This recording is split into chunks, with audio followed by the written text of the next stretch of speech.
Ever feel like you're just surrounded by these office zombies? Just like churning through those tasks, no end in sight.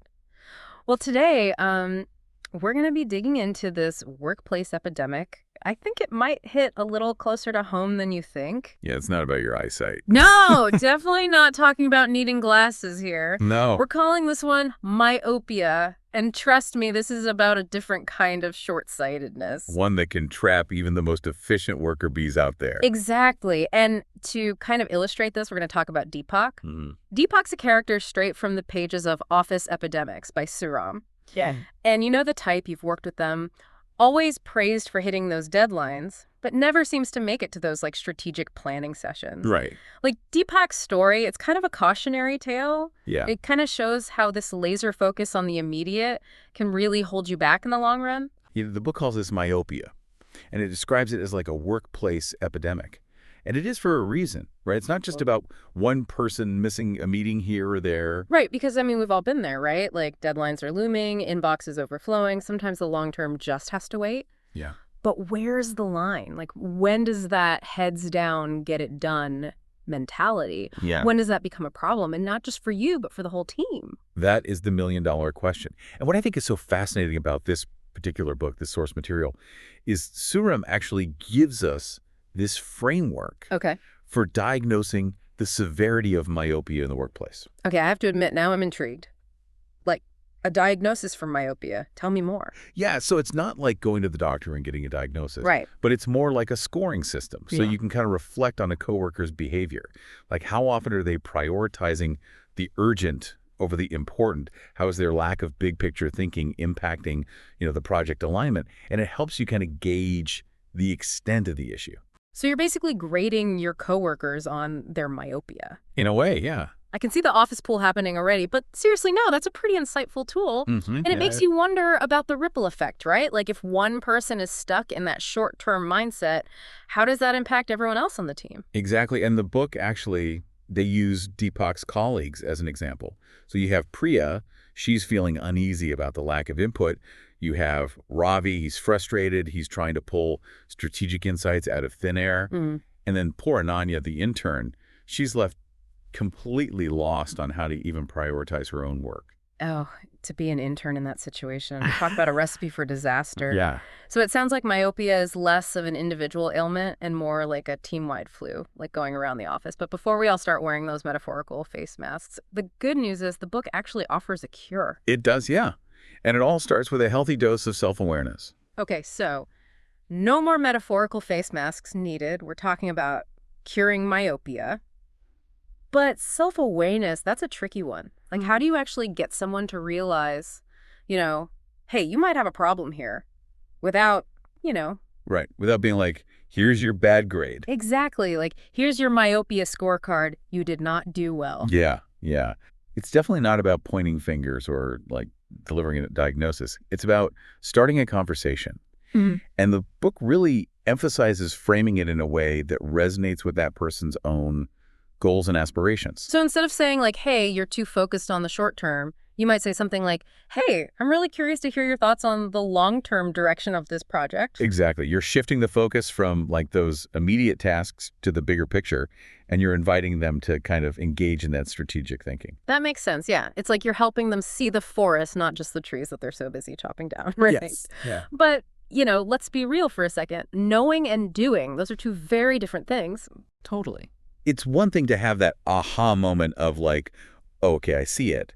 But how do you actually break free from that like ingrained habit, that short-term thinking?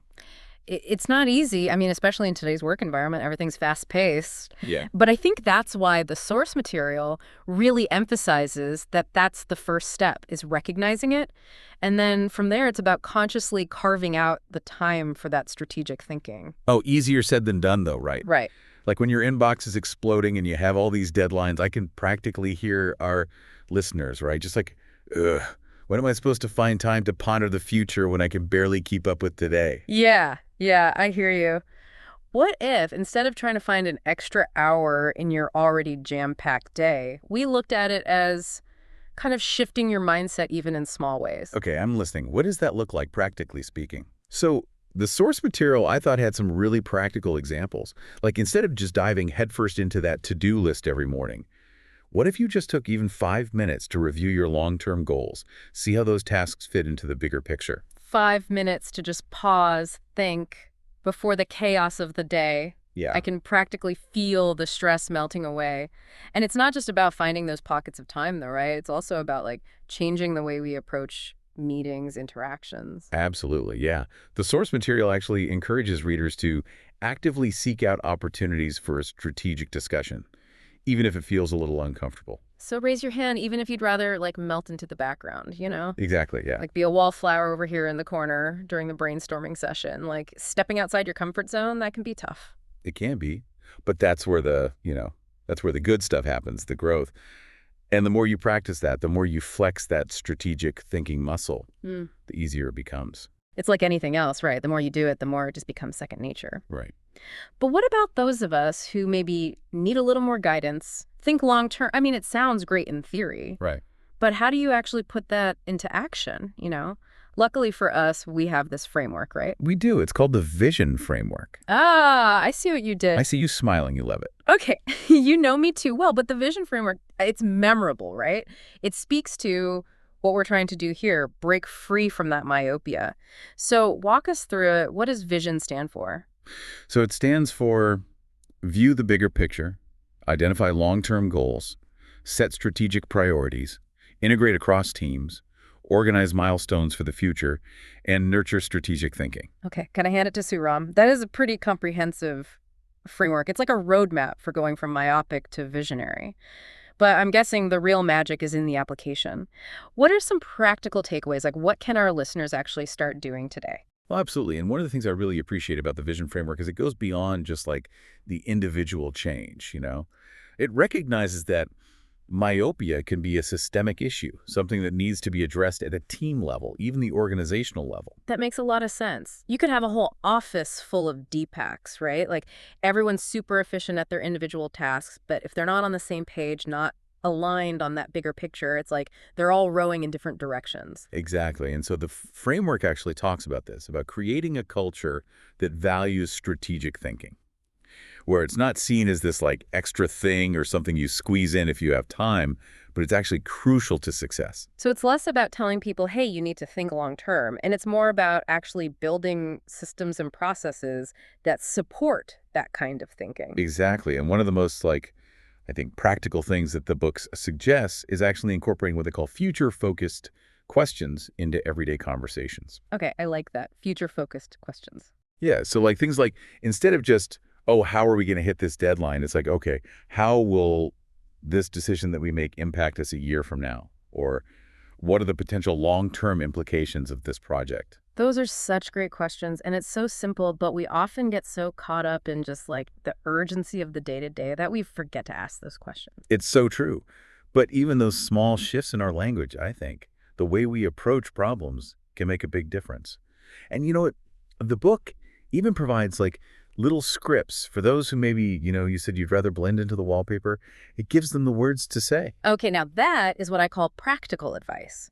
Because let's face it, overcoming myopia, it's not just about knowing what to do, it's about having the tools and the courage to actually do it. 100%, yeah. It's about empowering individuals and teams and even, entire organizations to really lift their gaze, to look beyond just what's right in front of them, to see past that immediate horizon and create a future that's not just about checking boxes, but it's about building something that's truly meaningful. And on that note, I think we've given our listeners a lot to think about as they kind of go on their own journeys here to conquer this myopia in the workplace. Remember, the next time you're tempted to skip that strategic planning session, because you've got a mountain of emails, channel your inner visionary, right? Ask those future-focused questions, and who knows, you might just surprise yourself with what you discover. Until next time, keep diving deep, and remember, the future belongs to those who see the possibilities before they become obvious.